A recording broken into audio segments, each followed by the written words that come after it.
First at 11, a survivor of sex trafficking in Metro Atlanta is speaking tonight about how she got out. The rain has moved out. Now the cold air is blowing in here, prompting a freeze warning for North and West Georgia. And that's not the last freeze warning for the weekend. And a suspected animal abuser is on the run, but we're learning it's not his first run-in with the law. 11 Alive News at 11 p.m. starts now. I'm just now getting comfortable with speaking on it. I just want a voice. I have a voice. Tonight, a story of survival and perseverance. A 15-year-old's runaway who found herself being sold to dozens of men for sex by a man who found her on a dating app. Human trafficking is a major issue across the metro. Tonight, a young woman who survived is sharing her story with us for the very first time. 11 Alive's Cody Alcorn sat down with this incredibly brave woman. So, Cody, how did all this unfold? Well, I got an Instagram message last month. In fact, it's right here. It was a screenshot of my report from one of the men who bought this young woman for sex being convicted. The message read, you can see, I am the 15-year-old being sex trafficked, and after my case, I would like to tell you my story. Well, last week, the man who sold her to dozens of men was found guilty. Tonight, the story is no longer about them, and it's a story you'll see only on 11 Alive. She was just a child. I was a runaway. In 2018, at 15 years old, I don't know my way around Atlanta. she quickly found herself online like every teenager. I ended up being on basically like a dating profile. She posed as an 18-year-old, and it wasn't long until her inbox was filling He was up. basically selling me fake fantasies of him being my boyfriend or us being together, building like an empire and stuff. When in reality, it was a predator grooming his next victim. Me being young and not having a father figure, it's like I can't really tell if a dude is trying to use me or if they really want to be with me because I never experienced that love from a male figure. So I was just that person follow for it. Less than 2 weeks after meeting on a dating app, The same app I met him from, that's the same app he was selling me off of. it continued on for several months. I was given beans, which have like multiple drugs in it. Me being on those, I wasn't really here. Like physically I was here, but mentally I wasn't here. She believed she was sold to at least 50 men. I told him that I don't want to do it anymore. My body can't take it. My body was very messed up badly to the point where I couldn't even walk. It would be one of the buyers who showed up for sex who got her out. He came and he noticed something was wrong. He told me that to get my stuff that he's going to get me out that situation. And that's how I really got out. An escape she never thought would happen. It looks easy to run and get away, but in reality it's not. Shortly after getting out, she was arrested. Finally, her chance to tell police about being sold and bought for sex. But nothing happened. I felt like nobody believed me. She wasn't far off. I thought people was just having a hard time trying to find me because I was in foster homes and I was in group homes too. So I thought it was just hard for people to find me. But it wasn't that. Her case was actually closed by local authorities. In 2021, the Attorney General's Human Trafficking Prosecution Unit reopened it and prosecuted it. I just got my closure at court. I'm happy now. I'm really happy. She's incredible. This is absolutely heartbreaking because she's just one of so many teens being sold and bought for sex right now. It's why we cannot turn our heads when we hear about runaways. They're running from something. And if we don't find them, these predators will. It took this man 1 week to groom, lure, and sell this child for sex. Absolutely eye-opening. Such an important story to tell. Cody Alcorn, thank you.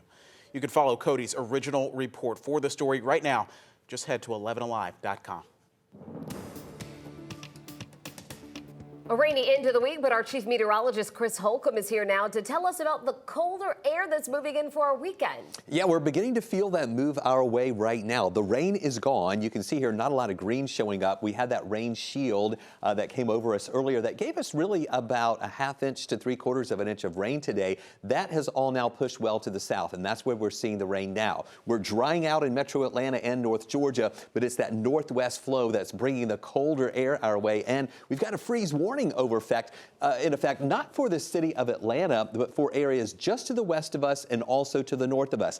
This is the area where we think we'll see freezing temperatures near freezing here in the morning. We don't think we'll hit freezing south and east of us, but we have another chance of doing that, though, by Sunday morning with a freeze watch that's in effect for Sunday with even colder air coming in for the second half of the weekend. So look at these temperatures tonight. We're at 50 right now. We'll drop into the 40s in the next couple of hours and then into the mid-30s here by tomorrow morning. When those clouds move on out, it's almost like taking the blanket off of the bed. All that warm air escapes, and it's going to be getting cold overnight. Stay with us. We'll talk more about the additional freezing temperatures for Sunday morning, lingering into Monday morning, too. We'll let you know when we'll finally warm up in the 7-day outlook. Chris, we'll see you soon. Thank you. All new at 11, the search continues tonight for a man accused of beating a dog to death. Doorbell video caught him Sunday at a DeKalb County apartment complex, but court records now show this is not the suspect's first run-in with police. 11 Alive's Dawn White joining me here in studio with some new info. Dawn, you're learning tonight? Well, that's right, Joe. DeKalb County Police, they say that they are looking for Mekhi Jackson. A criminal background check shows he was previously charged with 3 felony counts of aggravated assault, as well as 1 count of possession of a firearm during a felony. What happened in this doorbell camera video has shocked and angered many animal lovers. It's appalling. The video is graphic, so we're showing photos. It shows a man chasing and hitting a dog and then throwing it against a wall. From what I can see in the video, there's no justification. The dog's trying to get away from him. The dog's not attacking him. This is just a brutal attack on this dog. Cobb County Animal Services Director and former animal cruelty investigator Stephen Hammond believes the dog suffered a painful death. That's a horrible death. I mean, this is not a small dog. He didn't just pick it up and throw a little dog against the wall. This was a medium to large sized dog. That was hell for that dog. Right now, DeKalb County Police are looking for this man, Mekhi Jackson. Without that video, and if you didn't have an eyewitness, it would be hard to prosecute this because you just wouldn't know what had actually happened. But with this video, there's not much doubt left. Hammond says he could spend years behind bars if convicted. Absolutely, aggravated cruelty to animals, which is a felony in Georgia. That can carry a 5-year prison sentence. Investigators say if you see Jackson, do not approach him. You should call 911 or DeKalb County Police. So, Dawn, we heard from Hammond there. He has a lot of experiences with these kinds of cases. What did he say is crucial for prosecuting these sorts of animal cruelty cases? We said there are certain things that can be done, and that is important for police departments to give specialty training for animal crime so the correct evidence is collected for prosecution. Dawn, thank you. Attorneys tonight for former Clayton County Sheriff Victor Hill are appealing his conviction just days after he was sentenced. A judge sentenced Hill to 18 months in prison and 6 years of supervised probation. A jury found him guilty on 6 of 7 federal abuse charges after he ordered inmates to be held in restraint chairs for hours as a form of punishment. We reached out to Hill's attorneys to see what they expect from the appeal. We have not yet heard back. Tonight, a man is heading to federal prison for the next 2 decades. He confessed to opening fire on 2 stores in Jonesboro, trying to murder minorities simply out of hatred against them. The conviction and sentence is some comfort for survivors who tell our John Sherrick they want to feel safe in their own communities. He can show you evidence of this hate crime. But what did you hear? Bang, bang, bang, bang. Lorenzo Lambert remembers vividly escaping this blizzard of bullets, and now he is relieved. The white gunman who opened fire here at Terra Boulevard and Mount Zion Road in Jonesboro back in 2021. And at another store a quarter of a mile away, trying to kill minorities. That gunman, Larry Foxworth, has just been sentenced to 20 years in federal prison after confessing he committed federal hate crimes. That's a good thing. Maybe he'll learn something while he's in there. This is a busy corner of Jonesboro. It's right there. Victor Amaya sets up here every day with the food truck. Says the shootings rattled this melting pot community of minorities. And even with the gunman going to prison, Amaya says, everyone is still on edge. Well, nobody really knew exactly why they were doing it. We all thought it was a targeted thing, but we didn't know what they were targeting. Now you know. Now we know. What do you think of what you know now? Well, I'm glad they put them away. So it'll take a while for us to get comfortable again, in the sense of us feeling safe around here. The FBI's latest numbers show hate crimes in Georgia were up 22% from the previous year. Lorenzo Lambert says his friend who was working in the store, who the gunman was trying to kill because of her race. Yeah, she just had a baby about 2 weeks ago. He hopes the gunman hears that. In Jonesboro, John Schierick, 11 Alive News. A Georgia man who served time for his part in the insurrection at the U.S. Capitol now wants his guns and ammunition returned. Cleveland Meredith Jr. was arrested soon after the insurrection. Agents found he drove hundreds of miles to D.C. and brought 2,500 rounds of ammunition and 2 guns with him. Meredith was released from prison in December.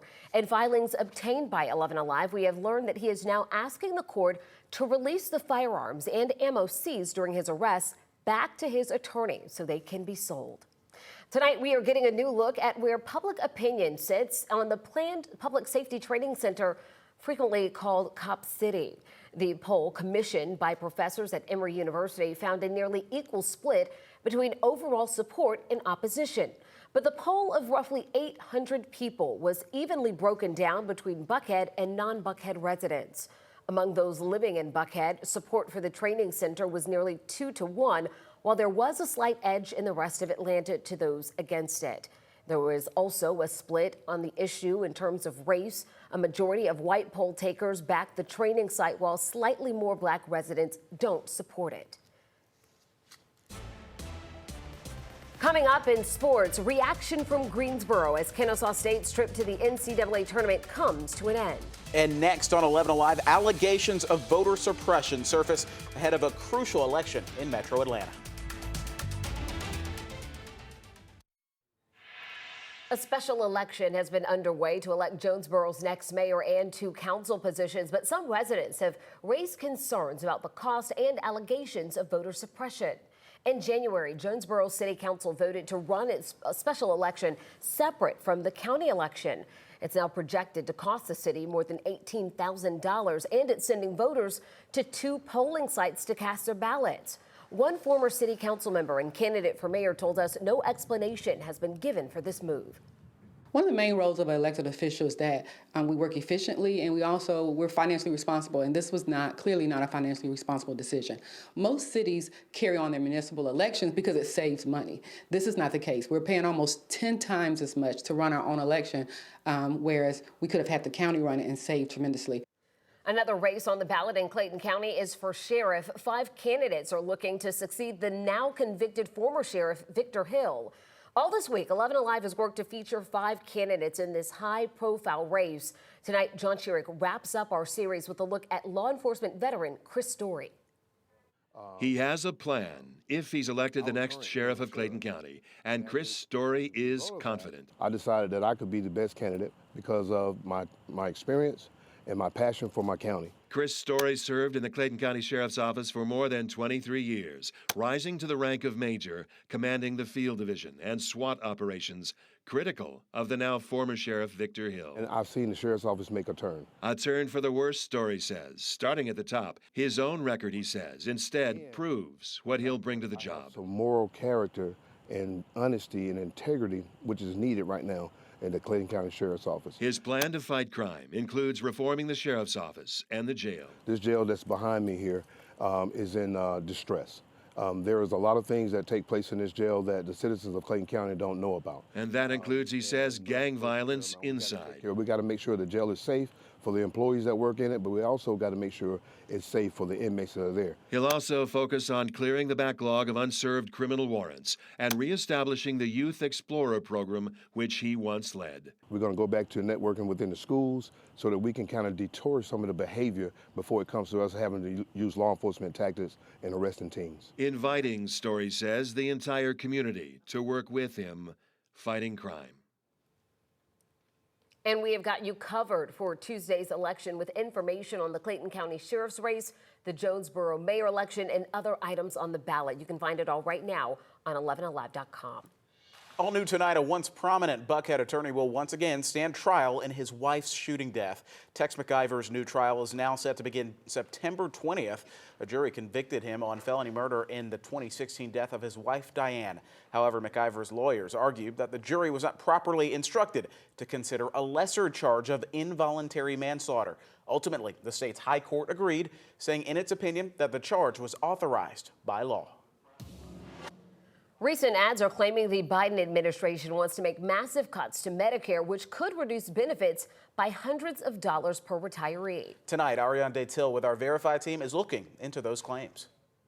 Ads like this one are being shared online. They claim that the Biden administration is proposing massive cuts to Medicare Advantage, but the claim isn't true. Using these sources, I'll explain why two recent announcements from the Biden administration are likely behind the claims. Medicare is federal health insurance for anyone age 65 and older, and some people under 65 with certain disabilities or conditions. It's made up of 4 parts: A, B, C, and D. People have the option to get their coverage on the private market, which is called Medicare Advantage, or Part C. But Medicare experts say private insurance companies are being overpaid for the plan. The Biden administration announced 2 recent proposals that would change that. One is a rule change that would allow the federal government to recover past overpayments to Medicare Advantage insurers. It's set to take effect in April 2023. The second would update how Medicare Advantage insurers will be paid starting in 2024. But according to the U.S. Department of Health and Human Services and Medicare experts, the Biden administration isn't proposing cuts to Medicare Advantage benefits for seniors. Some of the changes in the proposal will reduce payments to Medicare Advantage insurers, but the Centers for Medicare and Medicaid Services estimate the proposal will actually result in a 1% increase in payments to insurers per enrollee in 2024. Jeannie Fugelston-Bennick, Associate Director of the Program on Medicare Policy at the Kaiser Family Foundation, says, So I think the better way to think about it is that these are improving the accuracy of the payments to Medicare Advantage plans. So no, the Biden administration is not proposing cuts to Medicare Advantage plan benefits. With your Verify, I'm Ariane Detil. And as always, if you see something out there you'd like for us to verify, send us an email or text the word verified to that number on your screen, 404-885-7600.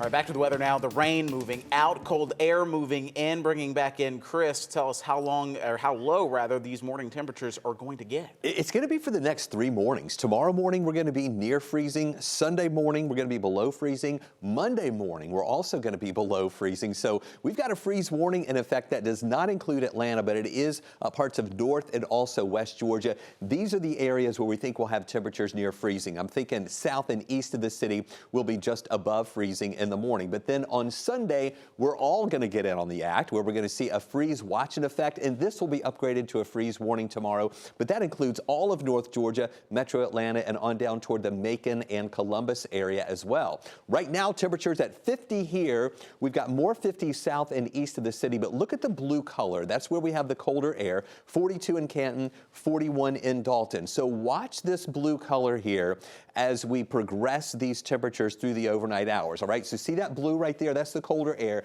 That's going to be sliding our way overnight. And in the morning, we're talking about in town around 35 degrees. So not quite as cold to the south and east of us.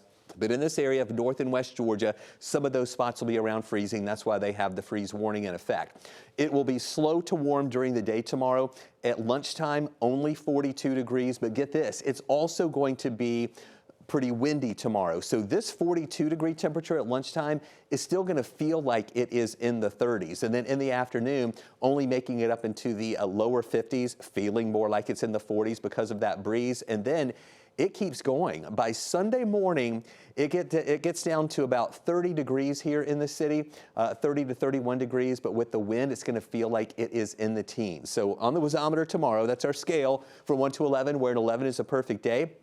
We're going to give that an 8, a low of 35, high of 52, a mixture of sunshine and clouds during the day. So there's the rain. It's out of here. Clouds clearing out overnight. The northwest flow bringing in that cooler air. And once it gets here, it's going to stick around for a while. We'll be below freezing, as I mentioned, on Sunday and also Monday, too. And then afternoon highs are also going to stay pretty cool for the first part of the week before we warm up in the middle and end of the week. So a dry pattern ahead, but just look at those temperatures. Below freezing Sunday morning, Monday morning, right at or a little above freezing on Tuesday. Afternoon highs going back up to near 60 by Tuesday. I do think we'll be in the mid-60s Wednesday, but then look at Thursday and Friday, upper 70s to near 80 degrees with a low rain chance coming in. We're thinking later in the day on Friday. All right, Chris, thank you so much.